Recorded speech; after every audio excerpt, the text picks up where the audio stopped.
Welcome to Geek Philosophy, where we love geeky wisdom. If you're new to the channel, my name's Brian, and today we're going to discuss a recently released book in the popular Game Master series, the Game Master's Book of Astonishing Random Tables.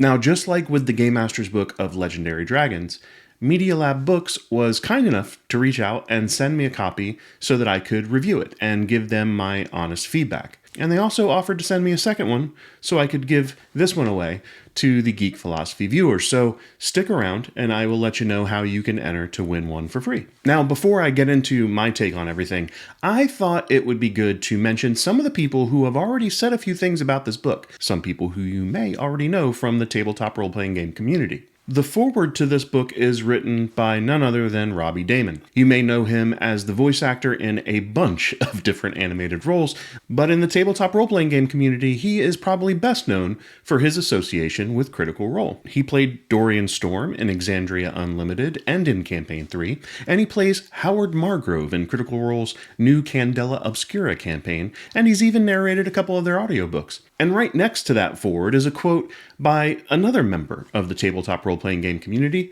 Ginny D. And she gives a nice quote about the book and the value she thinks that it brings to the table. Also, one of the one-shots included in this book was written by Jim Davis, who is, as you may know, the co-founder of the WebDM YouTube channel.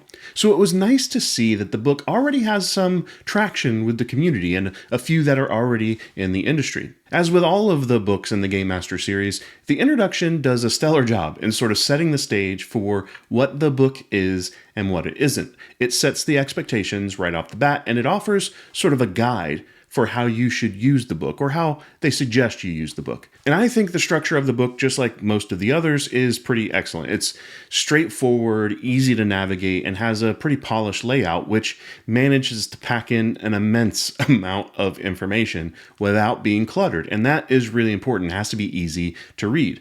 One thing that may stand out to you if you are a fan of this series is the lack of, or relative lack of, art. I would say that given the nature of the book, it's understandable. You want to pack as much content in with the tables that are there. And the artwork that does appear is kind of cool. It's sort of this black and white sketch type of style that's reminiscent of some of the old school tabletop role-playing games. But I also really like the way that they use GM notes throughout the book. They're sort of peppered throughout. And it's especially useful when you're using some of these random tables and they give you a little bit of context of how you might want to use some of the information. But let's talk about random tables a bit.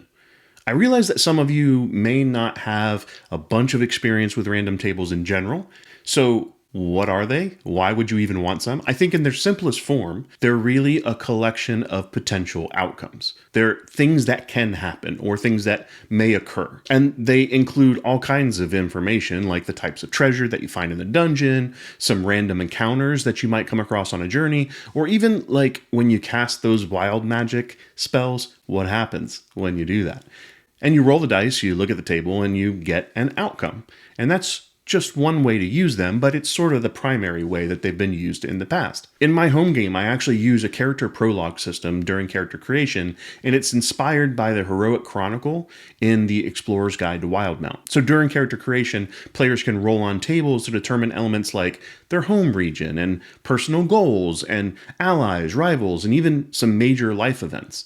And it provides sort of an in-depth character backstory that is rooted in the lore of the game world itself. And it also gives me and my players some variety in the detail that we're going to be weaving into our ongoing game. But during the game, random tables are also useful for improvisation.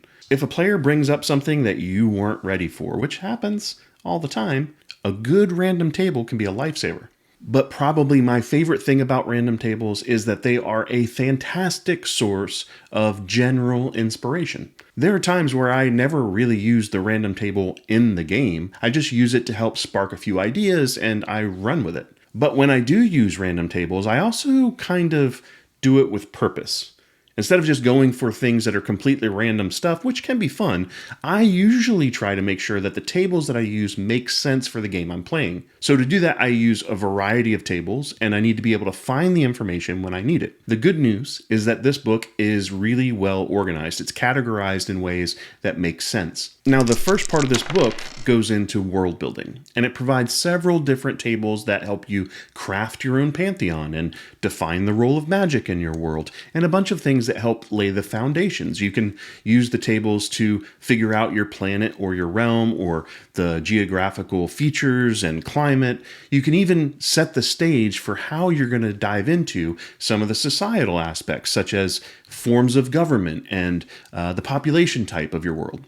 But the book doesn't really stop there. It goes on to say, hey, if you want to establish beliefs in your world and define how the businesses work and the guilds and the unions and all the other things that make up daily life, you've got tables for that too. But then there's one of my favorite sections, local color. And it creates sort of all those cultural touches that make the world come alive. It gives each section of your world a distinct personality. In our world, I think it's fascinating how we often get the taste of other countries through food. We figure out a little bit through what we eat. And different regions of the same country may have different dishes. And different countries and cultures and have cuisines that help us know a little bit more about them. So just like how eating some authentically made tacos al pastor might immediately take you to visiting Mexico City, incorporating some diverse dishes into your own world, I have these in my own character prologue, they give you a sense of where your character comes from and what they would be, reminiscing about if they ran into that dish during gameplay. It's kind of fun.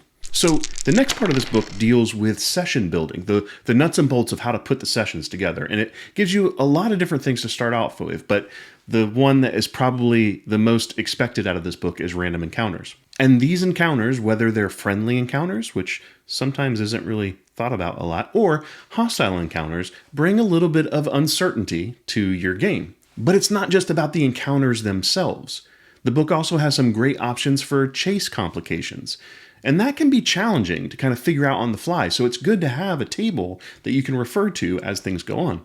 And they also have some tables related to side quests. So you can really let the story branch out into different directions and take a change of pace. Then the book also covers what I think might be an overlooked and I think underutilized aspect of tabletop role-playing games, and that's environmental hazards. These tables help you create challenges related to the surroundings.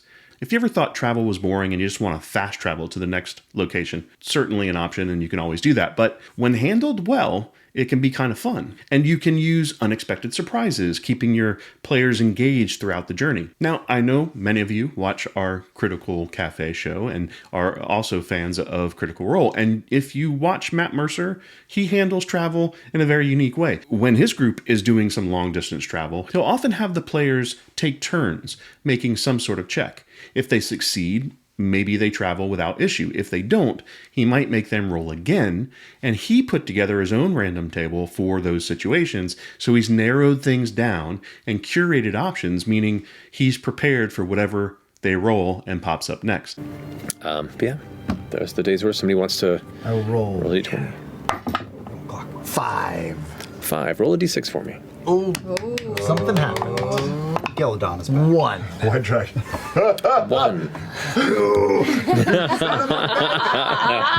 I think this strikes a great balance between, randomness and ensuring the game and the collaborative story makes sense for what you're doing with the world. Okay, then there is this magic and miscellany part of the book, which was really a great source for all kinds of ideas. It has stuff for spell scrolls and potions, teleportation gone wrong, variant wild magic. Like I mentioned before, wild magic is a thing and you want to make sure you're ready for it.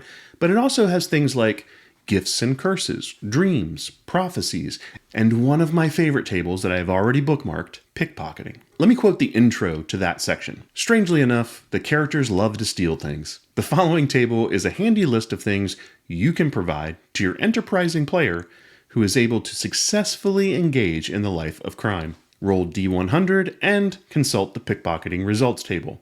It's really helpful when the players are actually succeeding in their pickpocket checks. You could come up with other tables to help figure out what happens when they fail.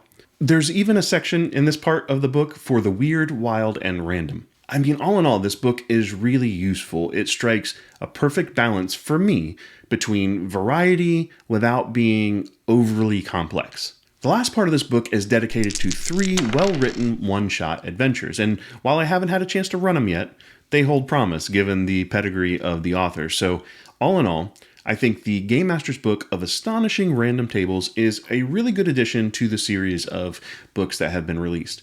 Now, if I was suggesting one book in this series for a new Game Master, it might be this, because I think you get enough inspiration and world building and improvisation and a lot more longevity of use from this book than probably most in the series, even though most of the books in the series are great. Like I mentioned, we're giving this one away. It's completely free to enter and win, but we're limiting it to 1 entry per person, and while I would love to ship worldwide, we're going to limit the shipping to North American addresses only, unfortunately. Sorry, everybody. But if you live here on the continent, all you need to do is be a subscriber to our channel and post a comment to this video that includes #RandomGeek. And while I would rather roll some dice to make this choice, I'm going to use a random YouTube comment picker to select someone at the end of the contest. And if you're the winner, I'll reply to your comment with further instructions on how to claim the prize. The contest starts at the launch of this video and it runs until the end of June 2023. And don't worry, if you didn't catch all that, I've included the contest rules in the video description. But maybe you're watching this and the contest is already over and you really would like one of these books. I've got an affiliate link in the description below as well. It won't cost you anything more to purchase through the link, but it does help the channel a little bit. So if you do, thank you. All right, I hope you enjoyed this video and found it useful. Please give it a thumbs up and consider subscribing to the channel for more content like this in the future. And don't forget to hit the notification bell because sometimes you won't know unless you're notified, so do that too, please. Since we've been talking about random tables, I'd like to give you a little bit of geek philosophy from a long time ago in a galaxy far, far away. Never tell me the odds. Cheers.